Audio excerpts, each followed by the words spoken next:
Hello there. I have with me the new virtual card set 19, that I just printed off. And I thought this would be a really great opportunity to do a little bit of arts and crafts and show people how exactly these virtual cards work. I think there's a lot of confusion about what they are and what the card below means and all this. So if you want to see me do some arts and crafts, cut some stuff out, put it in front of a card and kind of explain along the way, then tune in. So let's get to it.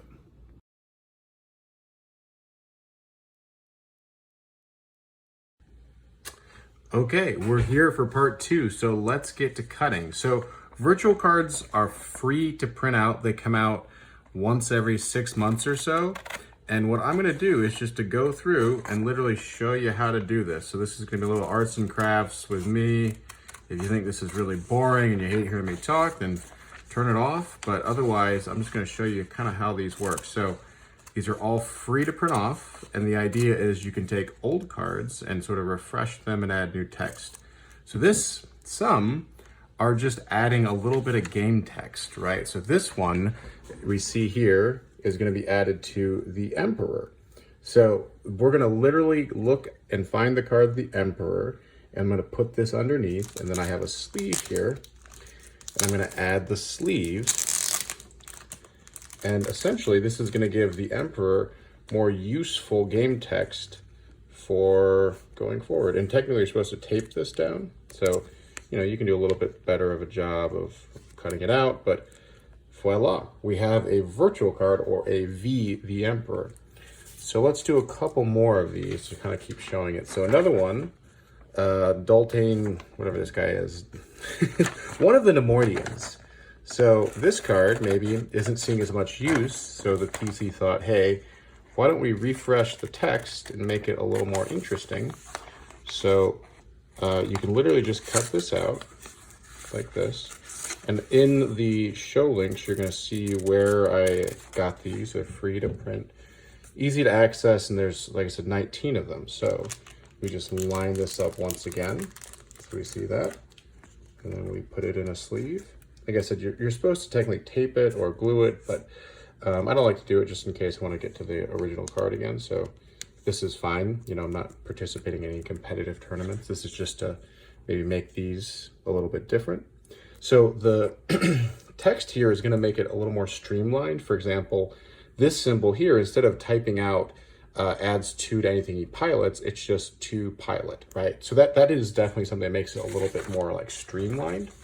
So a lot of these are just going to give, additional text to existing cards. The next one I'm doing is to the Vader card that everybody has like 200 of, that came in the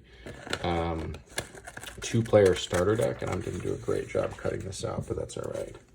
So this useless Vader, right? So if we think about this, this is a Vader that is not playable really. It's not good. It's super cheap. So what the PC has done is made a new card out of it that makes him way more useful. So now he's a 6/6 instead of a 4/6. He can deploy anywhere. He's cheaper, right? So we compare, instead of being a 7/5, he's a 6/8. And let's see here, what can he do? Immune to attrition less than 5. Looks like he might be pretty good with lightsabers. So I don't really know, I haven't read too much about this, but so this is taking an existing card and just making him kind of better, right? And allowing you to kind of build around these better cards. So another one done. So I think there's 55 or so. So, this is like a little bit of arts and crafts. It's not like everyone's gonna love doing this. We'll do a couple more. So this one I wanted to do because it's a bit different of a style. So this is taking the card Tuscan Raider from Coruscant. And how do I know that? It's because it's written right there. So Tuscan Raider. So what this one's gonna do, this is a little more tricky to cut out. So you gotta it's like advanced arts and crafts. So whereas the other ones just replaced the text, this one is going to use the image to kind of give you this cool Tuscan Raider guy.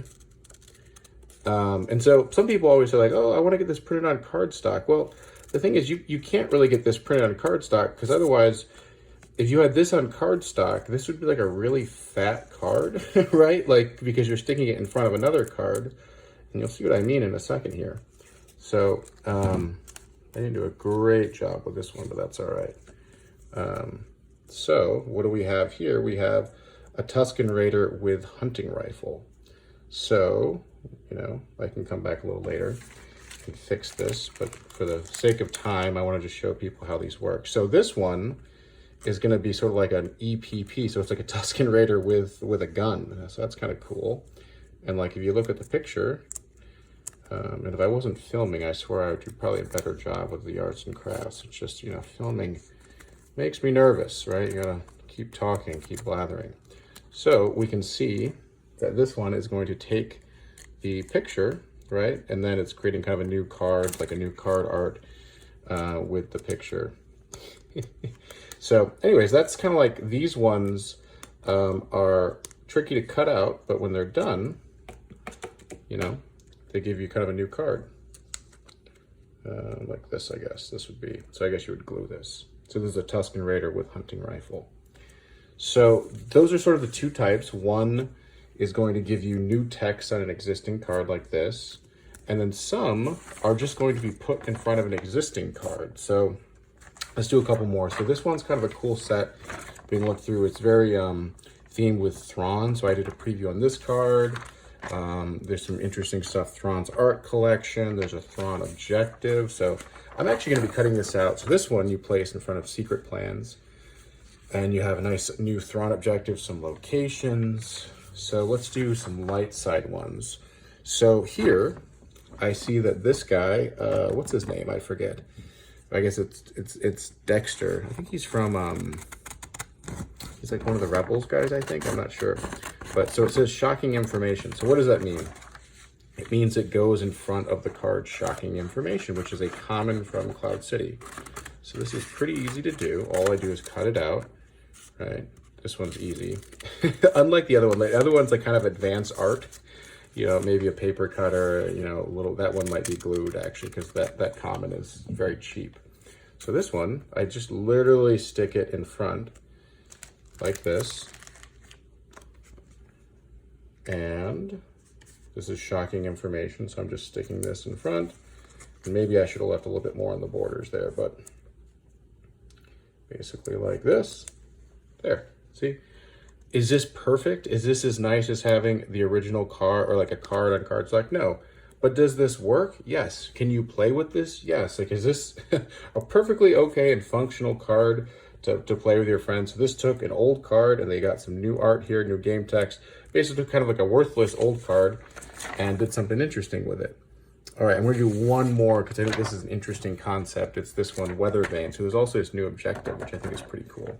And as incentive, the PC does release sort of, how to say it, like nicer or like foil version of some of the virtual cards. So that is an opportunity. There's AIs, and you know, I don't really do a lot of the virtual card stuff, but I thought this was a fun little like how-to video to do. So I'm just gonna cut this out here. Then in front of Weather Vane. So the old Weather Vane, kind of worthless, right? Deploy on table, any character placed here may be captured or rescued. I don't know, it's not really used much. This one, this creates like a whole new mechanic. Deploy on table, unless this card is upright, characters here are lost. If you just force your initiated battle, rotate it 90 degrees clockwise, so this way, clockwise. If upright, retrieve any card. If opponent just initiated battle, unless this card is upright, rotate it clockwise. So it's kind of creating this incentive for you to battle, right? And to get it a certain direction, and then you can retrieve a card. So interesting mechanic, right? Like you can keep it a little more playful with like what cards can do and like what they can be. And it doesn't necessarily have to remain static. So I'm gonna just review the ones we did do. So we did a total of what, 4 cards? I think there's 50 total. So this took what, 8-10 minutes, so you could do all 50 probably in, you know, an hour or something. And then you have a brand new set to play with, to add to your cards, to use existing cards, right, and refreshing them. And it doesn't cost anything. I think that's one of the big complaints I hear a lot about this game is, oh, it's expensive, right? This was, you know, 25 cents to print out, and there is some cool new stuff in here, right? So you have some interesting new, like, familiar characters. You have an Ezra, you have that's one of the Mandalorians, I forget which one. You have a new objective that can kind of be integrated with Ghost Squadron. So I think this is, I might actually, you know, do this one next and, you know, print it out. And then you have just finishing it off, you have a couple more planets to play on. So you have a Lothal, which is cool, Mandalore. I mean, these look great, right? Like, this is just pieces of paper, but there's nothing wrong with playing in this. If you actually want to play the game, this is a way of playing and, you know, just enjoying the cards and enjoying the gameplay, right? And then I guess they also released an errata sheet. So this is the last thing. So I hope this video was helpful in kind of explaining what the virtual or V cards are. I know as a newcomer, it was super confusing to me. I'm like, wait, what is a V card? What does this mean? V what? Sometimes people are going to play with the V card. Sometimes they're going to play with the non-V card. Sometimes they're going to play with both, right? So the V cards just give you more options and more ability and more flexibility when you're making decks.